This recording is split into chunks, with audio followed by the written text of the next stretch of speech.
How was morning tea? Was it good? Good morning. Oh, very good. All right, I'll push this little button and I know how long it is, how long I'm going. All right. I haven't been with the Society for all that long, like Anthea said, coming up to 2 years this May, but I've seen a few presentations about the TOS. So far, I've picked up that TOS stands for Theosophical Order of Service, that it is about following our spiritual path through the avenue of service, and that there are many projects that have been undertaken by its members. I also know that it was started by Annie Besant quite a few years ago, and that it has its own emblem, and Renee over here is the National Coordinator for New Zealand, and Tim Boyd, who I think we all know, is the International President.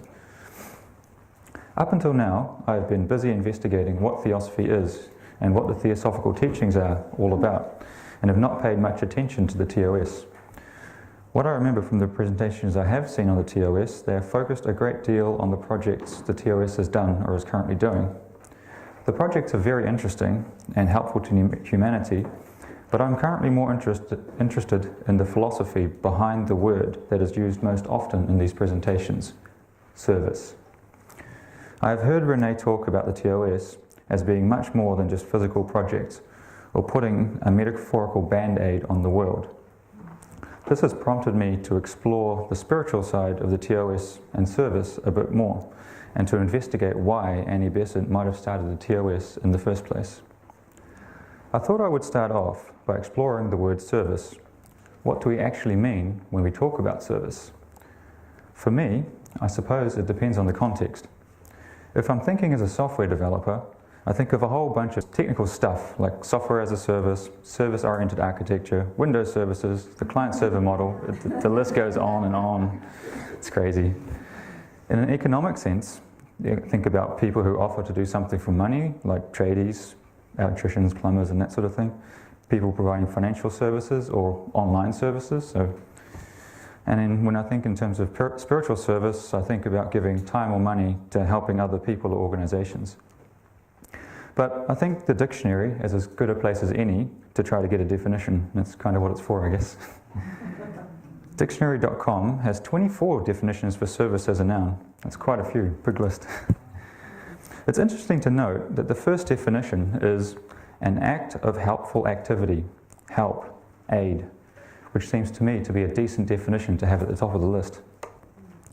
I'm not going to read out all of the definitions and put you to sleep, but I will give you a brief overview of the ways the term service is used, many of which will be familiar to most people. Quite a few of the definitions are around providing services like electricity, gas, product maintenance, transportation, or medical services. You can also serve in the military, be served by a waiter, attend a religious service, be served a legal document, and serve the ball in tennis and other sports. The term service is also used in many specific fields like animal breeding, and as I said before, in the IT sector, where there are many computers serving all sorts of content to digital consumers. So the word service is used a lot in our everyday life, but the closest the dictionary seems to come in a spiritual or philosophic sense is being generally helpful. I'm going to need more than that, so it's time to turn to the theosophical literature. It's usually really good for this sort of thing.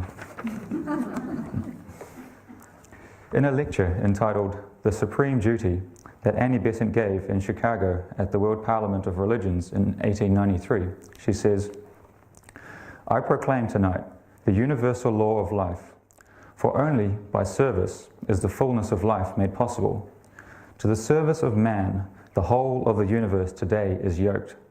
For under the name of man, man past, present, and future, man evolving up to the divine man, eternal, immortal, indestructible, that is the service to which every individual should be pledged. That the object of life. That the fashion of evolution."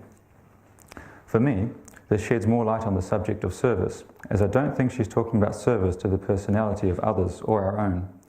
Service is much bigger than that. I think that Besant is talking about service to the life that dwells in the form, the life that evolves through the myriad of bodies and the various kingdoms. I think a lot of Western society today seems to be unaware of what Besant is saying here, so caught up in their own problems and desires and need for advancement. Western societies seem to focus so much on individuality that they seem to forget about unity, about working together. Everybody is encouraged to have their own house, their own career, their own car, and a lot of people seem to think that having these and more possessions will make them happier. Some of these are of course needed. You've got to get to work and you've got to have somewhere to sleep, right? But a lot of people take on enormous amounts of debt to facilitate these goals, meaning they have no choice to keep on working, sometimes in jobs they don't like, just to pay off all their debts. The developments in the property market here in New Zealand over the last few years have not helped the situation at all. This may or may not be by design, but life is a road of experience, and those are the lessons we are learning as a society. That divided we are weak, but united we are strong. For many of our problems these days appear to be artificially created, kind of like a team building exercise for the class, where we have to work together to succeed. Although usually team building exercises are done in an afternoon, and I think this could probably take a few centuries at least. But you know, same idea. I'm certainly no exception to these selfish attitudes, but I think I'm at least starting to see some of my selfish behaviour from time to time. It's so easy to fall back into old habits, but you know what they say, old habits die hard. I often find my thoughts turning to myself, pondering on what I want to eat next, what I want to do next, everything about me. The Theosophical writings help me to at least recognise these thoughts and start to think about how I want to respond to them. And I have noticed that when I'm at convention, it is a lot less, but then when you go back, it sort of wears off, and then it starts again, and then it's all harder. So I guess you guys are helping me at the moment, so thanks.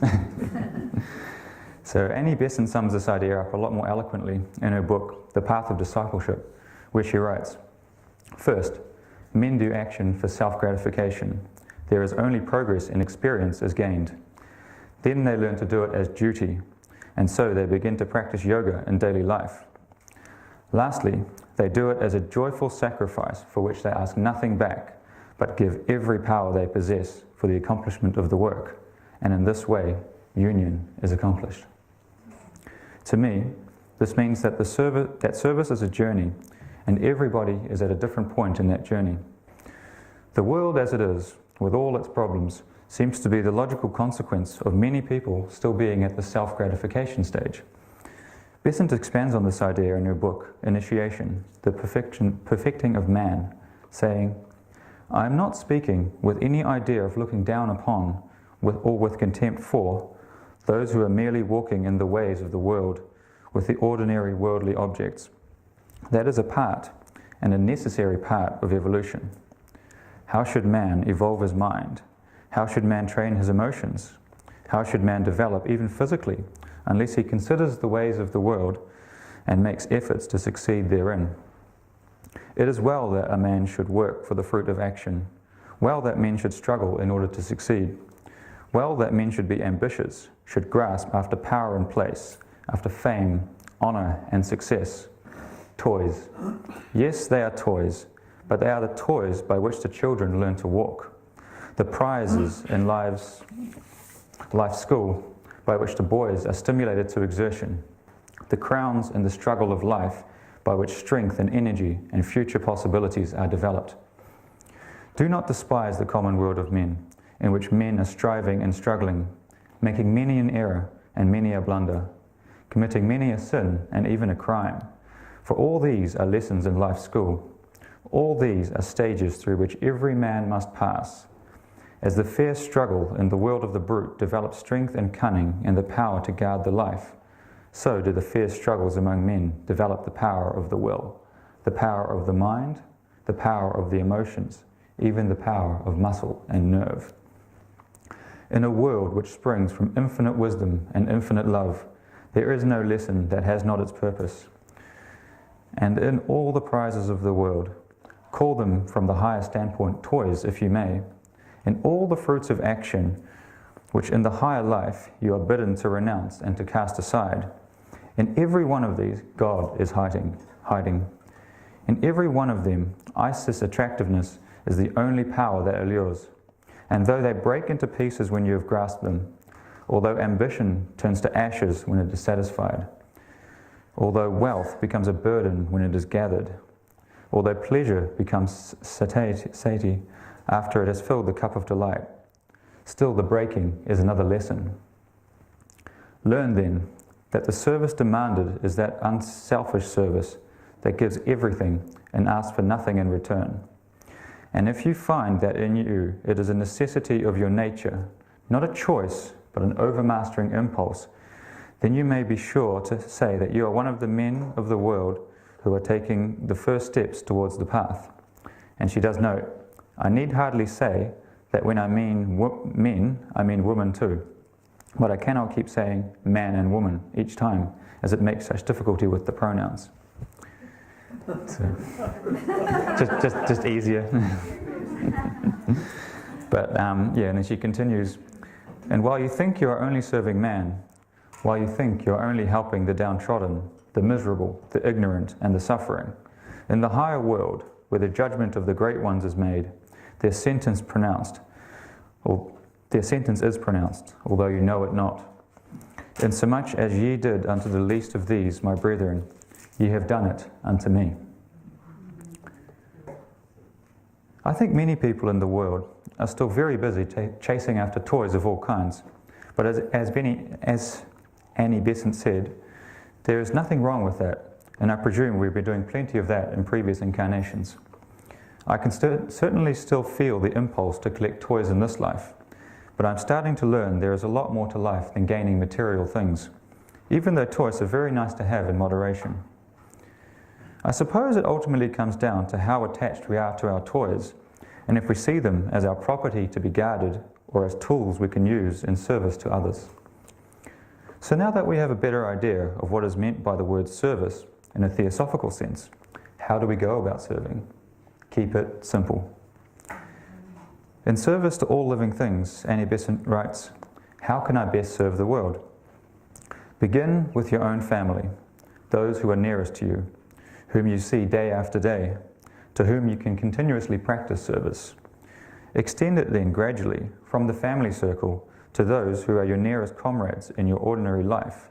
And so, by embracing circle after circle, each extending further than the last, you will approach more nearly to the ideal of world service, although that is an acquisition beyond the powers of all save the most highly developed of our race, the great rishis who form the inner government of the world. Looking at it from that practical standpoint, we are able to form the habit of love and service. You want not simply to perform a great service now and then, for great service comes but seldom in the lives of most of us. We want to build the habit of service, which can only be achieved by daily, continual practice, until the spontaneous impulse to think and act in a particular way becomes the most useful and the most noble that we can compass in our mortal lives. There is always a danger for us when we wait until a great opportunity offers. I am entitled to say, great opportunity will never come to you unless you practice every little opportunity that comes in your everyday life. This reminds me of a Dutch saying, which I think, when applied in this context, is talking about the right to serve. It is, wie het kleine niet eert, is het grote niet waard, which translates roughly to, the one who doesn't appreciate or honor the small things in life is not worthy of the bigger things in life. So cultivating the habit of service through the small things is important and is the way we grow capable of larger service. And in the foreword to the Doctrine of the Heart, Annie Besant writes, to reach this power of service is a matter of self-training in daily life. First, we need to recognize that the self in all is one, so that in each person with whom we come into contact, we shall ignore all that is unlovely in the outer casing and recognize the self seated in the heart. The next thing is to realize, in feeling, not only in theory, that the self is endeavoring to express itself through the casings that obstruct it, and that the inner nature is altogether lovely and is distorted by us, by the envelopes that surround it. Then we should identify ourselves with that self, which is indeed our self in its essence, and cooperate with it in its warfare against the lower elements that stifle its expression. So now we have some hints on how to go about service. For everybody, it will mean something different, and working out how best to serve is part of the journey. our duty, or dharma, or responsibility, if you will. But that service, whatever form it may take, is very important for spiritual progress, is stated time and again in theosophical literature. In The Theosophic Life, Annie Besant writes, "The theosophic life must be a life of service. Unless we are serving, we have no right to live.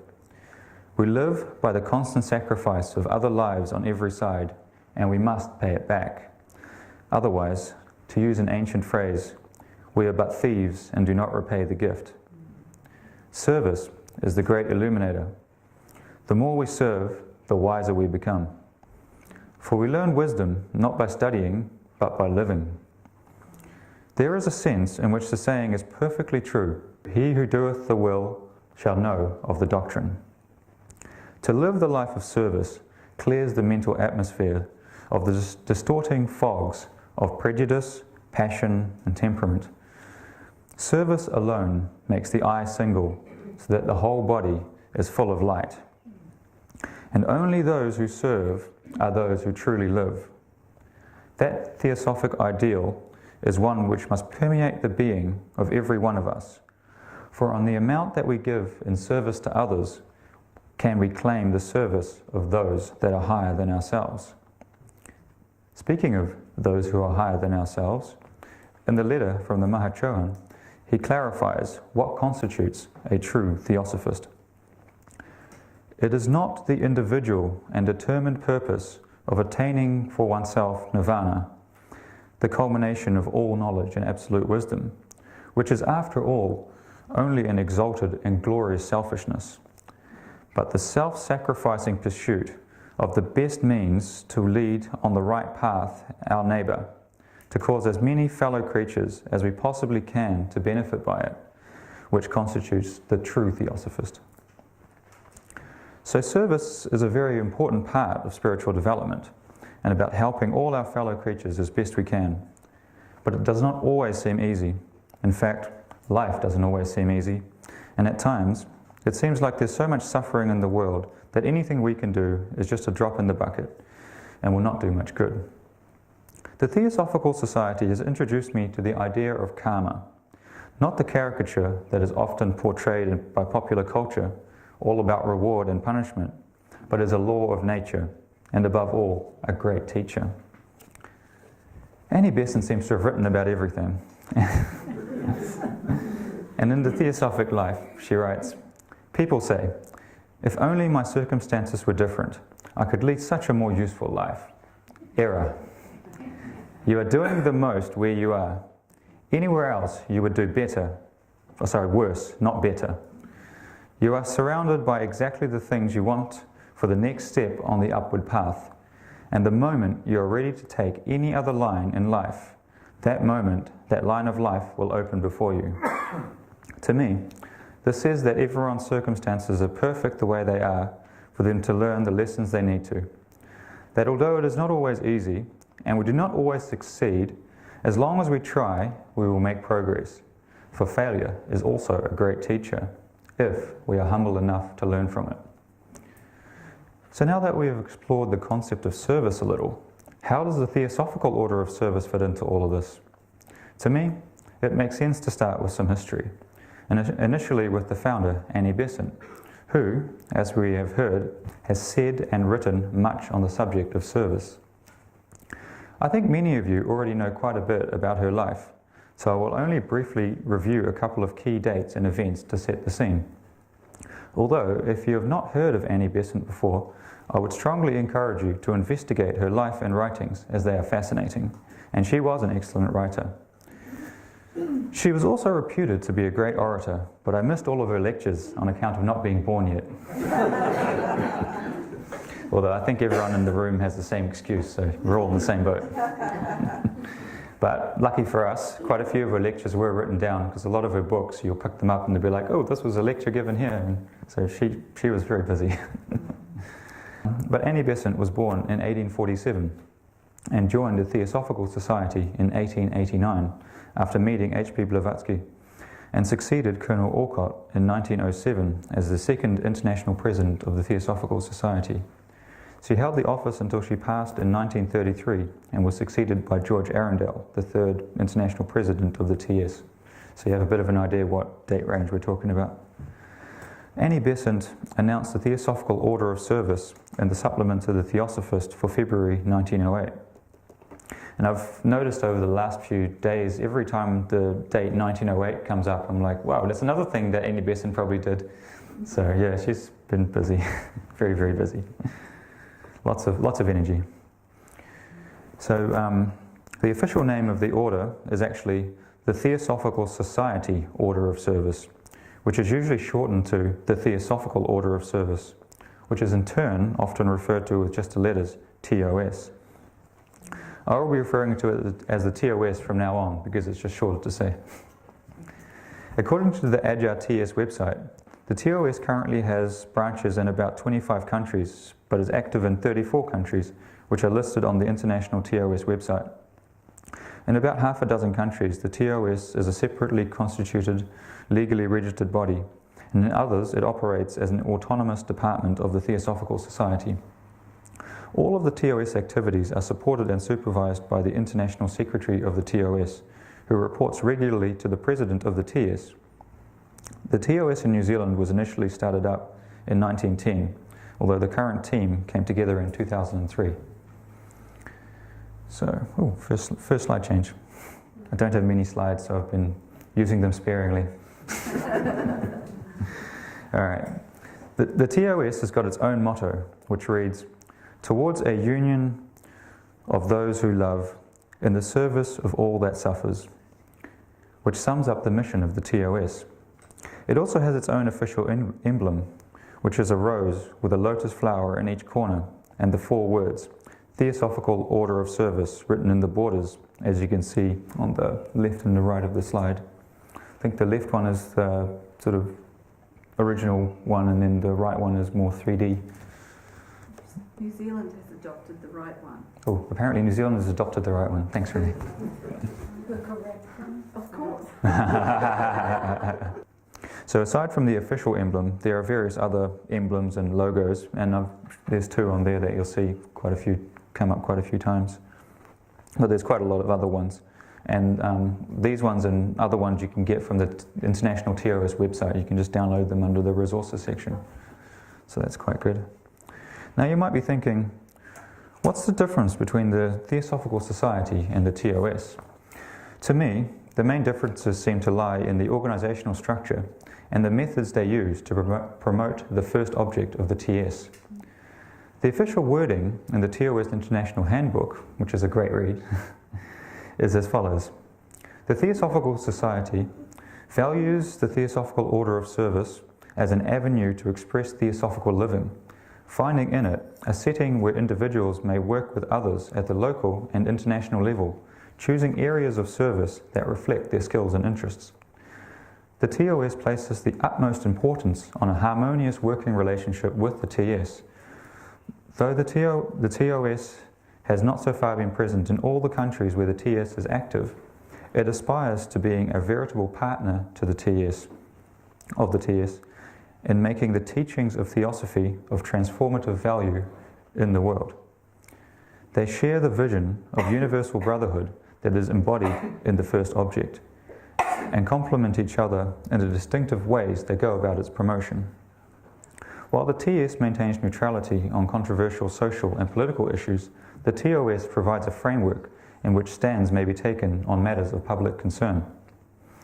Affirming that inner growth and service go hand in hand, the TOS seeks to help the TS in uniting those for whom Theosophy represents a dynamic force for both social and individual transformation.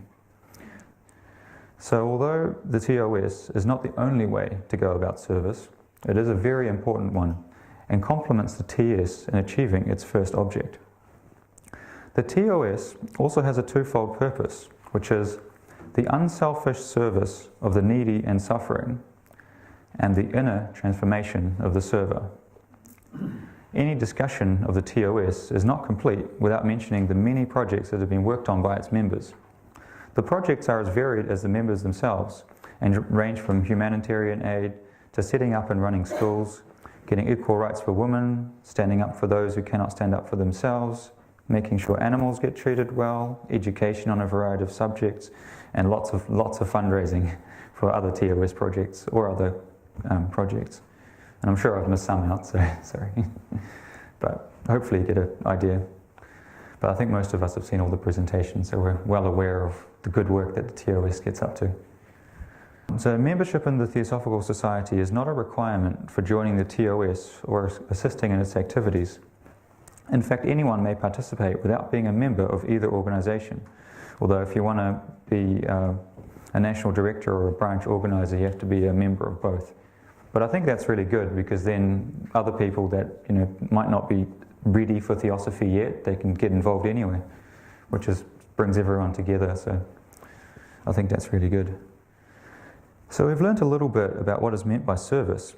That service is very important to our spiritual development and for creating a better world for all. That service is not a single act, but a way of life that becomes a journey that will lead us to unexpected heights. That it is our duty to serve, but not in a negative or weary way. Duty is translated from the word dharma, in the sense that it is what we have to do to reach the next level of spiritual development. And the more we serve, the less tiresome it becomes, because service is the expression of the soul and its nature. And once we realize the unity of all life, that everything is an aspect of the one life, service will become the only logical way of action. This realization of unity, not just an intellectual understanding of it, can be gained through service. And this is why the Theosophical Order of Service is very important, but it is a vehicle through which people may serve humanity, not an end in itself. Although the TOS is completely focused on service and does a great job, it is only one avenue for service. The Theosophical Society itself can and often is used as a vehicle for service, teaching the ideals that underpin the spiritual life and spreading knowledge about the ageless wisdom to serve as signposts for all seekers. Although organizations can be very helpful for service, they are not required to do service, because we can and should practice service wherever we go, however we can. That is our responsibility to serve, and the more we serve, the more we grow towards that ideal of service. But we should always remember what Annie Besant said in the Ideals of Theosophy. An ideal not lived becomes an idol. I will leave you with a quote from Mahatma Gandhi. Ooh, another slide change. The best way to find yourself is to lose yourself in the service of others. Thank you for your attention.